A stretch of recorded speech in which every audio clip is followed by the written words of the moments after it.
Bonjour, c'est Ursule encore. On est le 24 avril 2023. Alors, je viens sur la trompette aujourd'hui encore et je viens proclamer le retour de notre Seigneur Jésus-Christ. Amen et Alléluia. Alors, j'ai commencé une série sur commençons ou bien recommençons, suivant l'endroit où tu te trouves. Alors, tu peux commencer parce que tu es en train d'apprendre les bases de la doctrine que Christ a établie, ou bien tu peux être en train de recommencer parce que tu n'avais pas la base et tu es en train d'établir le fondement à nouveau de la bonne manière. Alors aujourd'hui, je viens parler de le tabernacle et son importance. J'en ai déjà parlé dans plusieurs vidéos. Et je prie seulement qu'un jour vienne le temps où je puisse pouvoir créer une playlist parce que il y en a beaucoup, mais je sais que j'en ai déjà parlé. Et je reviens aujourd'hui parlant du tabernacle parce que c'est d'une importance. Pour quiconque veut aller loin,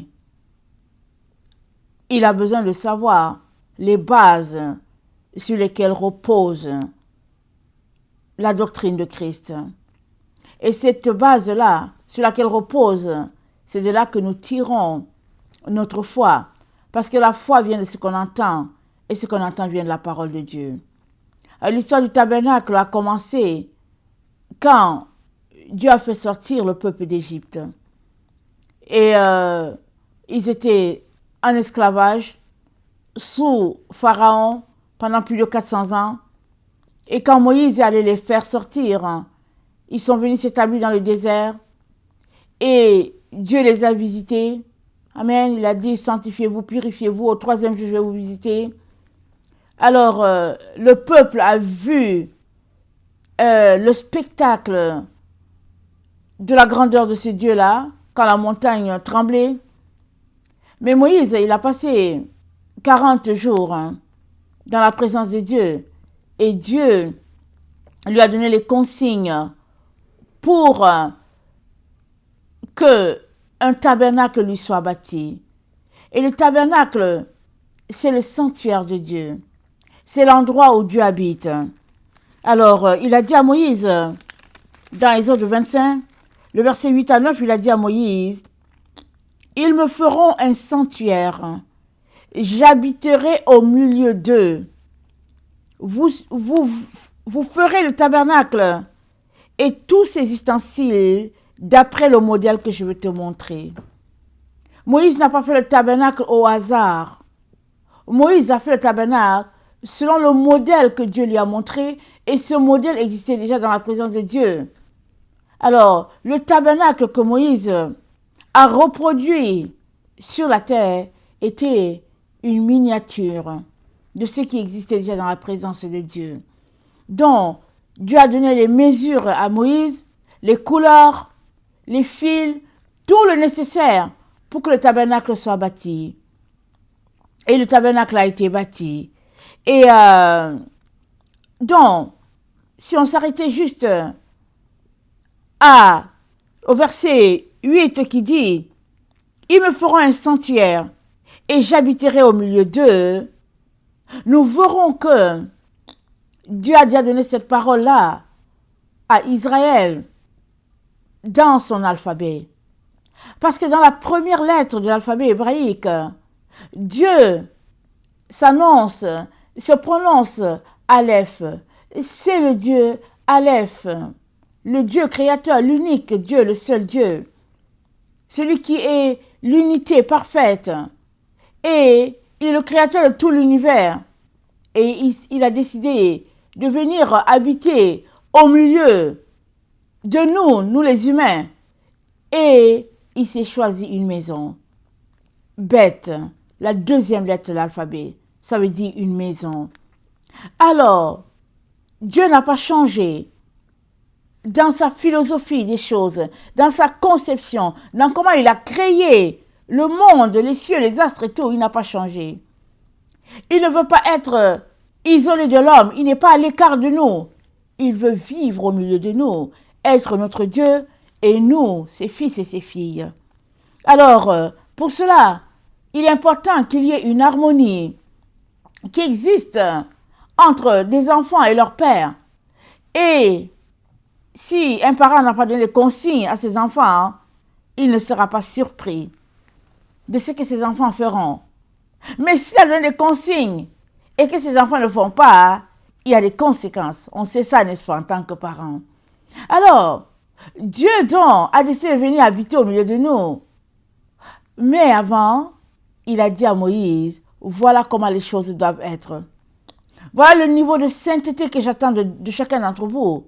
Voilà comment le tabernacle sera construit. Quelles sont les pièces qu'il y aura à l'intérieur, les différents éléments, et puis comment fabriquer le parfum, et puis comment avoir du feu qui vient du ciel. Tout cela, ça a été déterminé par Dieu notre Père. C'est pas une main d'homme qui a fait ça.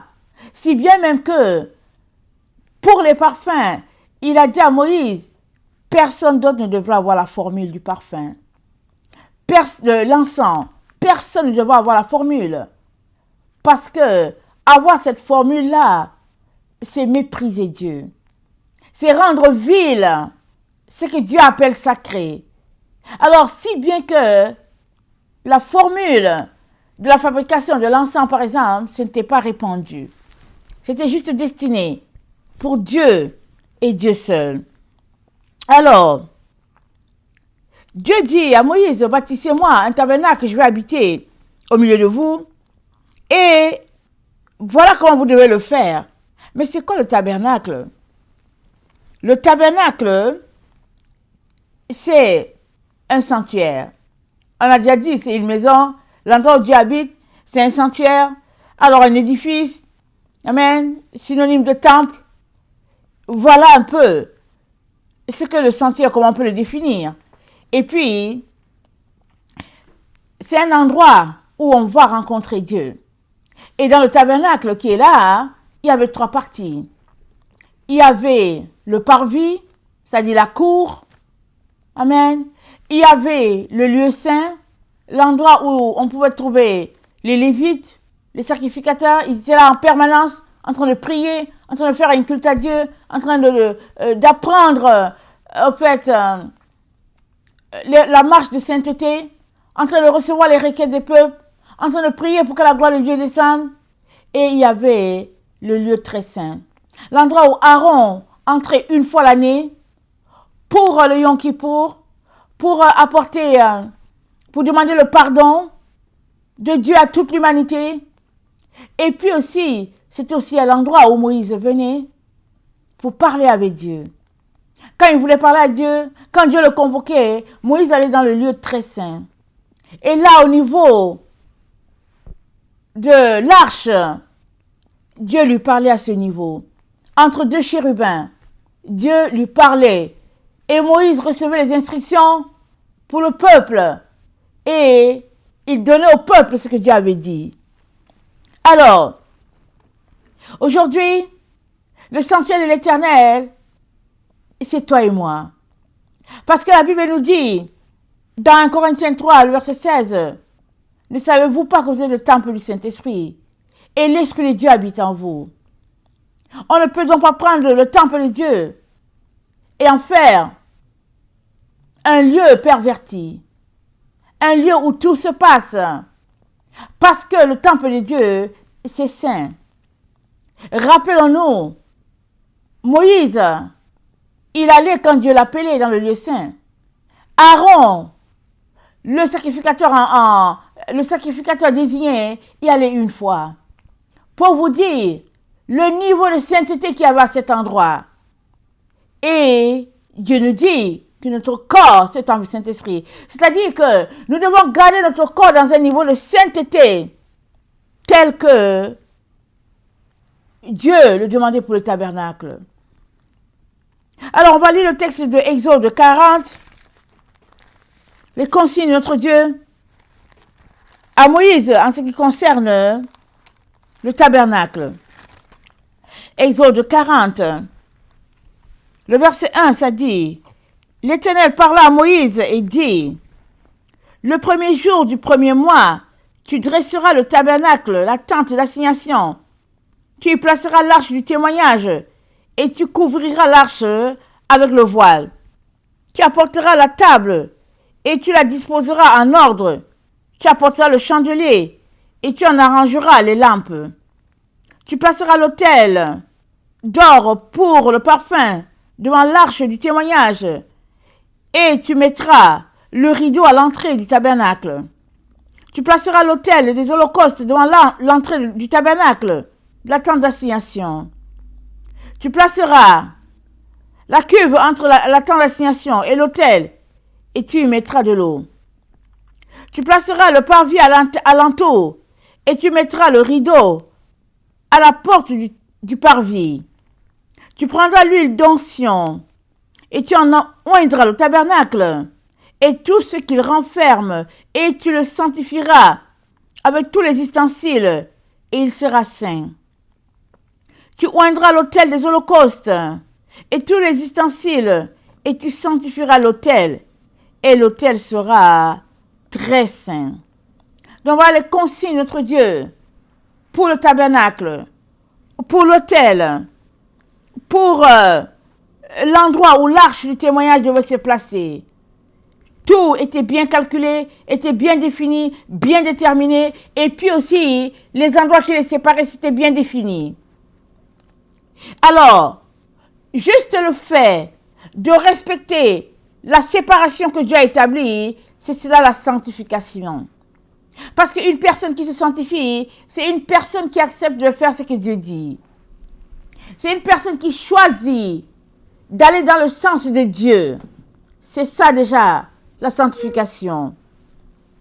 Alors, nous avons vu les trois parties, le parvis extérieur, le lieu saint et le lieu très saint, où Moïse y allait quand Dieu l'appelait et Aaron une fois l'année.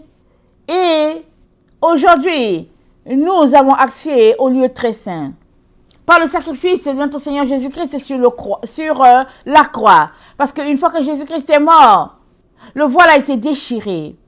Là où l'accès était interdit à certaines personnes, c'était désormais ouvert. Et c'est désormais ouvert à quiconque le veut. Pourvu que tu sois prêt à te sanctifier. Alors que tu te sanctifies, petit à petit, tu es en train de marcher en direction du lieu très saint. Et alors que tu te sanctifies, tu arriveras à ce point où tu feras une connexion avec Dieu lui-même. Parce que dans le Saint des Saints, on a cette connexion avec le divin. Alors, dans Exode 40, le verset 17, il est dit ceci, attendez, le verset 17. Le premier jour du premier mois de la seconde année, le tabernacle fut dressé. Moïse dressa le tabernacle, il en posa les bases, plaça les planches et les barres et éleva les colonnes. Il étendit la tente sur le tabernacle et il mit la couverture de la tente par-dessus, comme l'Éternel l'avait ordonné à Moïse. Il prit le témoignage et le plaça dans l'arche. Il mit les barres à l'arche et il posa le propitiatoire au-dessus de l'arche. Il apporta l'arche dans le tabernacle. Il mit le voile de séparation et il en couvrit l'arche du témoignage, comme l'Éternel l'avait ordonné à Moïse. Il plaça la table dans la tente d'assignation, au côté septentrional du tabernacle, en dehors du voile. Et il déposa en ordre les pains devant l'Éternel, comme l'Éternel l'avait ordonné à Moïse. Il plaça le chandelier dans la tente d'assignation, en face de la table, au côté méridional du tabernacle. Et il en arrangea les lampes devant l'Éternel, comme l'Éternel avait donné l'ordre à Moïse. Il plaça l'autel d'or dans la tente d'assignation, devant le voile. Il fit brûler le parfum odoriférant, comme l'Éternel l'avait ordonné à Moïse. Il plaça le rideau à l'entrée du tabernacle. Il plaça l'autel des holocaustes à l'entrée du tabernacle, de la tente d'assignation. Et il y offrit l'holocauste et l'offrande comme l'Éternel l'avait ordonné à Moïse. Donc, tout est fait selon ce que l'Éternel avait ordonné à Moïse. Alors, c'est dit au verset 20, il prit le témoignage et le plaça dans l'arche. Et il mit les barres de l'arche, il posa le propitiatoire au-dessus de l'arche. C'est quoi le témoignage? C'est là qu'on va s'arrêter aujourd'hui. Hébreux 9, le verset 1. La première alliance avait aussi des ordonnances relatives au culte et le sanctuaire terrestre. Un tabernacle fut en effet construit dans la partie antérieure appelée le lieu saint. Étaient le chandelier, la table et les pains de proposition. Derrière le second voile se trouvait la partie du tabernacle appelée le Saint des Saints, renfermant l'autel d'or pour les parfums et l'arche de l'Alliance, entièrement recouverte d'or. Il y avait dans l'arche un vase d'or contenant la manne, la verge d'Aaron qui avait fleuri et les tables de l'Alliance. Au-dessus de l'arche étaient des chérubins de la gloire, couvrant de leur ombre le propitiatoire. Ce n'est pas le moment de parler en détail là-dessus. Or, ces choses étaient ainsi disposées. Les sacrificateurs qui font le service entrent en tout temps dans la première partie du tabernacle. Et dans la seconde, le souverain sacrificateur seul entre une fois par an, non sans y porter du sang, qu'il offre pour lui-même et pour les péchés du peuple. Le Saint-Esprit montrait par là que le chemin du lieu très saint n'était pas encore ouvert tant que le premier tabernacle subsistait.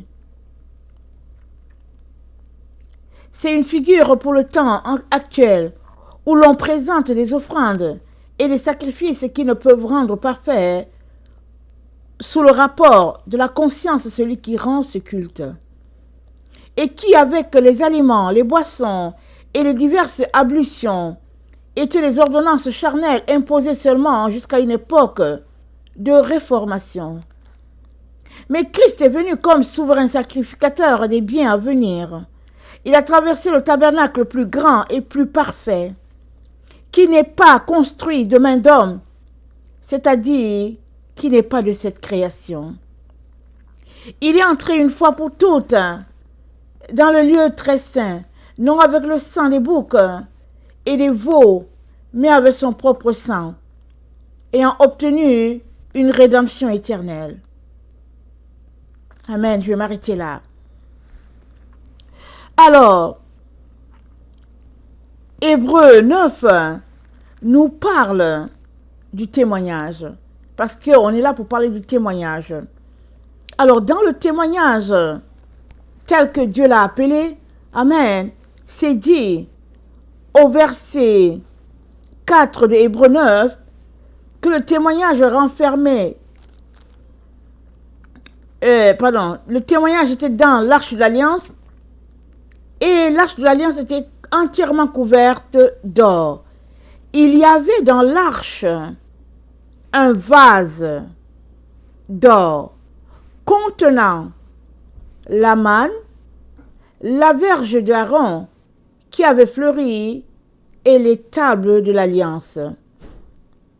On va juste regarder cette partie. Donc, le témoignage, c'est la verge d'Aaron qui avait fleuri,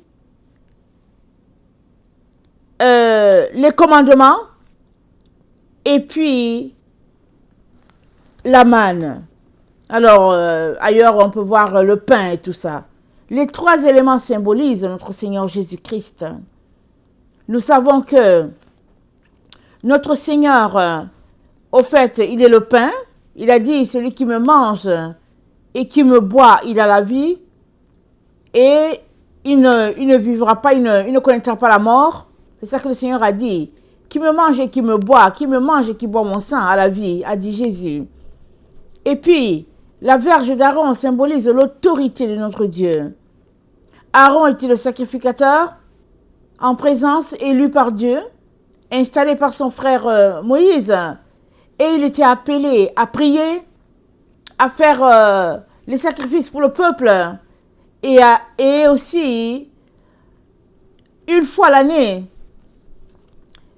au Yom Kippour, il entrait dans le lieu très saint pour pouvoir prier et libérer le peuple, c'est-à-dire le laver complètement de son péché afin qu'il puisse encore recommencer un an encore.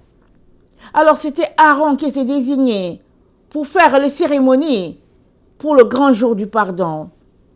Et Aaron symbolise aussi notre Seigneur. Notre Seigneur qui est le souverain sacrificateur, le parfait, comme c'est dit. C'est dit que il est entré une fois pour toutes, verset 12 de Hébreux 9, dans le lieu très saint, non avec le sang des boucs et des veaux, mais avec son propre sang, ayant obtenu une rédemption éternelle. Donc, ces trois éléments, c'est notre Seigneur Jésus-Christ. Voilà l'importance de la place que Jésus-Christ occupait dans le Saint des Saints sans que les gens sachent qui il était. Dans le temps de Moïse, ils savaient seulement qu'il y avait Dieu. Jésus n'avait pas été encore révélé. Mais les trois éléments dans l'arche de l'Alliance annonçaient notre Seigneur Jésus-Christ. Mais, qui est l'arche de l'Alliance? L'arche de l'Alliance, on a tous les éléments, comment Dieu a dit que l'arche devait être fait, on va le lire. Et l'arche de l'Alliance symbolise une personne. C'est la représentation d'une personne. Parce que le tabernacle, ne l'oublions pas, c'est une figure de quelque chose qu'il y a au ciel. Sur la terre, ce n'était qu'une représentation, une image. Le vrai tabernacle, il est au ciel, dans la présence de Dieu. Donc chaque élément dans le tabernacle, tel que Dieu l'a présenté à Moïse, représentait quelque chose de précis, de concret.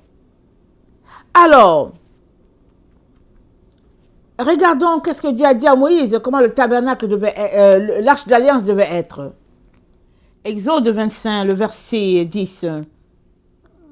Ils feront une arche de bois d'acacia. Sa longueur sera de 2 coudées et demi, sa largeur d'une coudée et demie, et sa hauteur d'une coudée et demie. Tu la couvriras d'or pur. Tu la couvriras en dedans et en dehors, et tu y feras une bordure d'or tout autour. Tu fondras pour elle 4 anneaux d'or, et tu les mettras à ses 4 coins.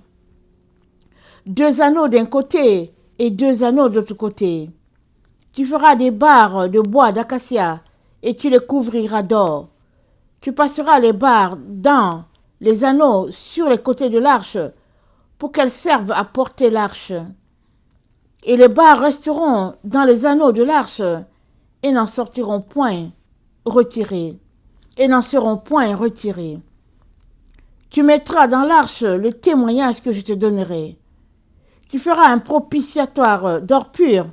Sa longueur sera de 2 coudées et demie, et sa largeur d'une coudée et demie. Et tu feras 2 chérubins d'or. Tu les feras d'or pur, d'or battu, aux 2 extrémités du propitiatoire.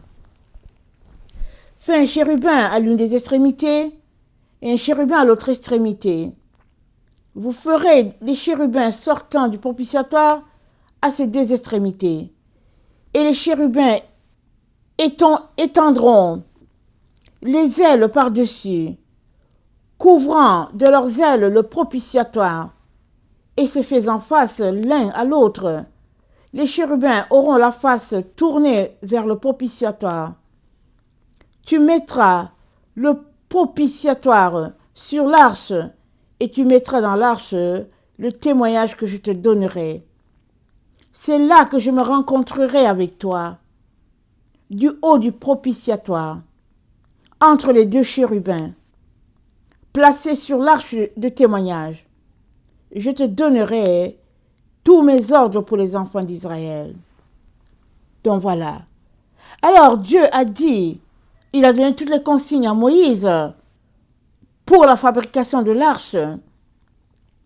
Et il lui a dit, tu mettras dans l'arche le témoignage que je te donnerai. Donc dans le tabernacle, il y avait une arche qui était là. Et dans l'arche, il y avait le témoignage, ce que Dieu appelait le témoignage. Et on vient de voir que le témoignage, c'est le bâton de Aaron, c'est les lois, les commandements de notre Dieu, c'est la manne, le pain de tous les jours. Alors, ces trois éléments représentaient Christ. Donc Dieu a dit à Moïse, tu mettras dans l'arche le témoignage. Jésus-Christ, le témoignage parfait que Dieu a mis comme la vérité, la preuve que il est celui qui fait avancer toutes ces choses-là. Si on regarde le psaume 89, voilà ce qui est écrit. Dans le psaume 89, voilà ce qui est dit.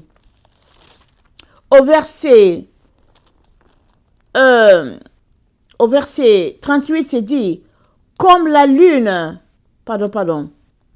je vais lire à partir du 37, le psaume 89, le verset 37, sa postérité subsistera toujours, son trône sera devant moi comme le soleil, comme la lune, il aura une éternelle durée, le témoin qui est dans le ciel est fidèle.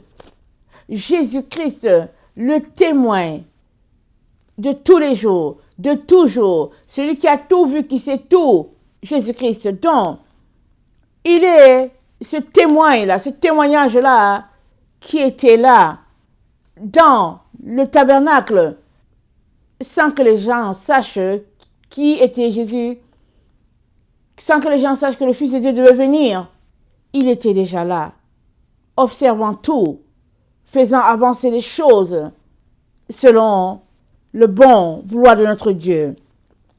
Alors, mais l'arche qui a porté le témoignage, ce n'est autre chose, ce n'est autre vérité que Marie elle-même. Parce que le verset 16 d'Exode 25 nous dit, tu mettras dans l'arche le témoignage que je te donnerai.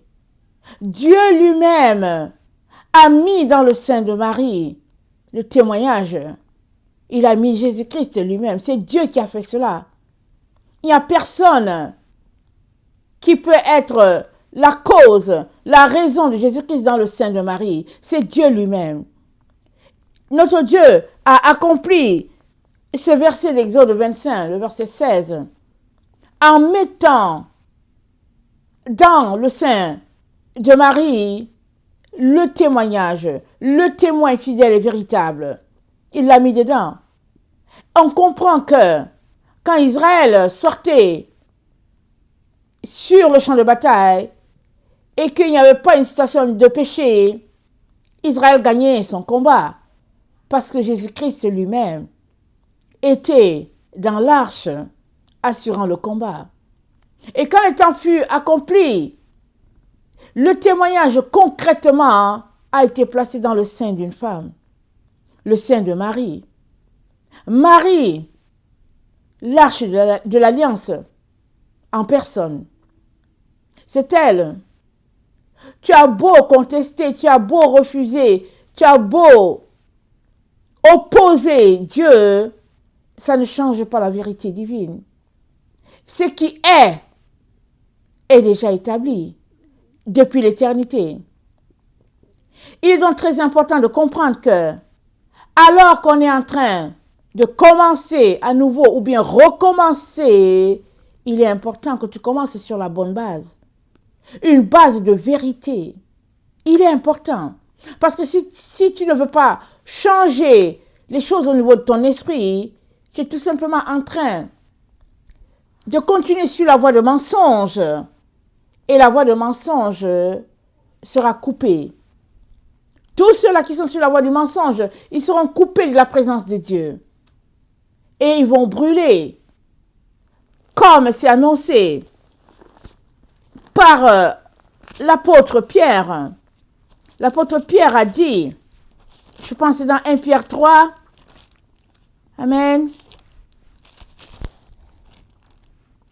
2 Pierre 3, le verset 10.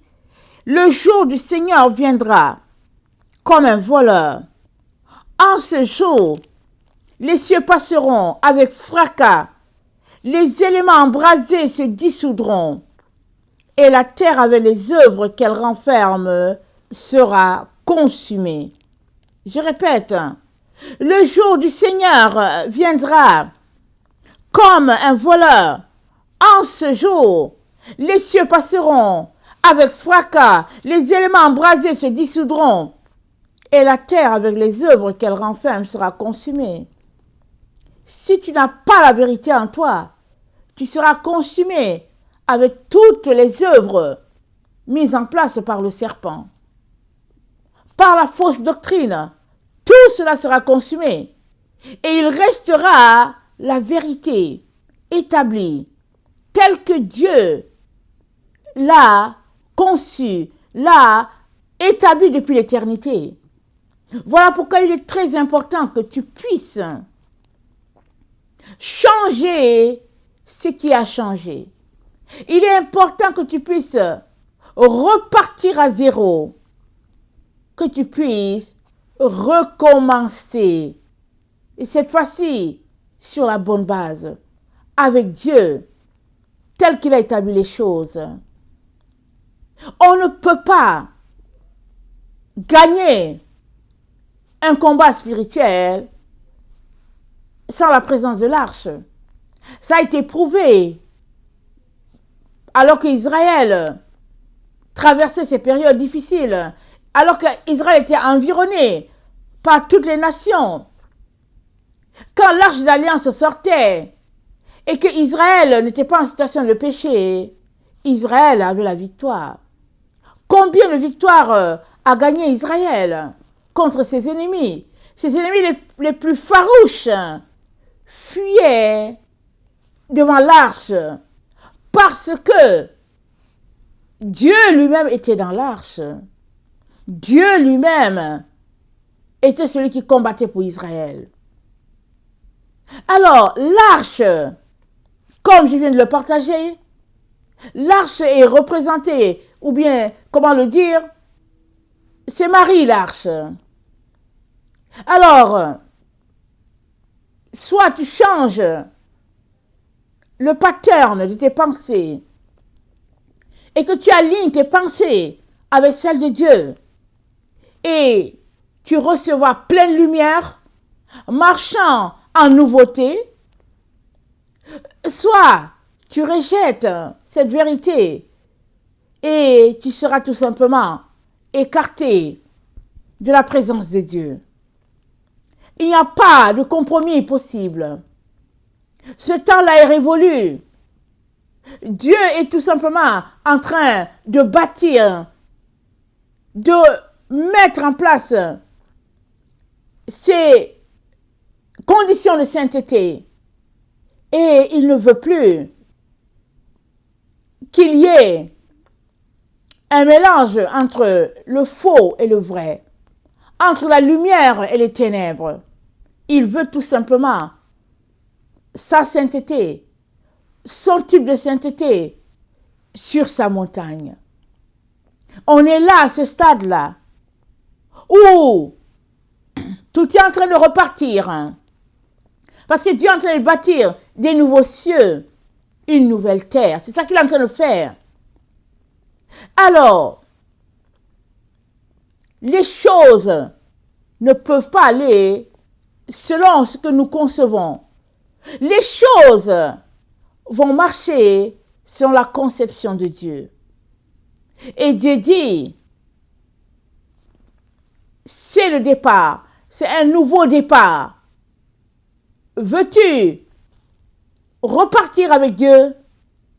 Alors sache qu'il a les bras tendus pour t'accueillir, afin que tu partes du bon pied.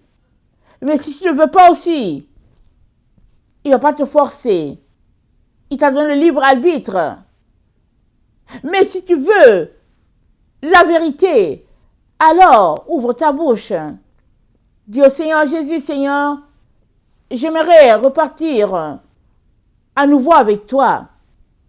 Pardonne-moi, purifie-moi de toutes mes iniquités et aide-moi à marcher dans ta vérité. Et si tu es quelqu'un qui n'a jamais entendu parler de ce Jésus, alors Jésus-Christ, c'est lui le sauveur. C'est lui qui est mort pour que toi et moi nous puissions avoir la vie et avoir une espérance de vie éternelle. Et il est le seul qui peut te donner cette vie-là qui ne périt jamais. À toi de l'inviter, de lui dire, Jésus, viens dans ma vie. Sois mon sauveur. Fais ta demeure en moi. Change-moi et aide-moi à repartir à nouveau. Jésus-Christ, c'est le fruit, mais il y a un arbre. Alors souvent on dit ça. Qu'est-ce qu'il y a avant? Est-ce que c'est l'œuf? Est-ce que c'est la poule?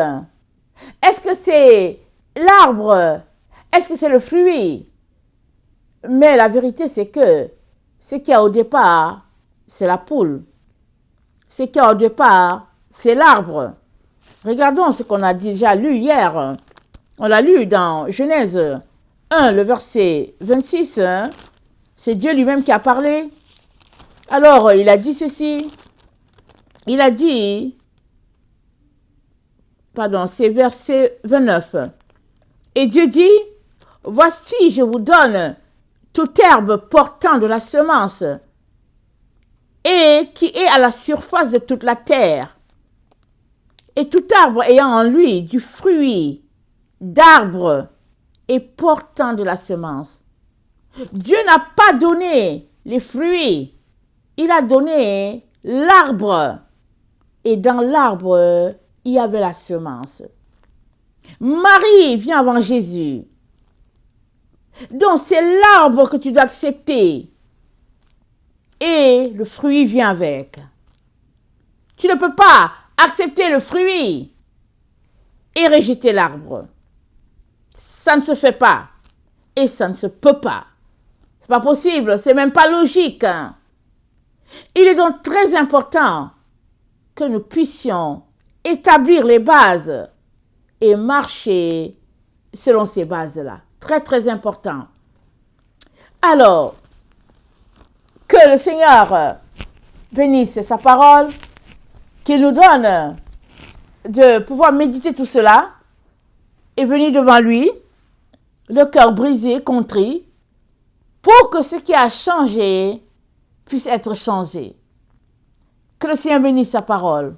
Maranatha, Jésus revient. Amen.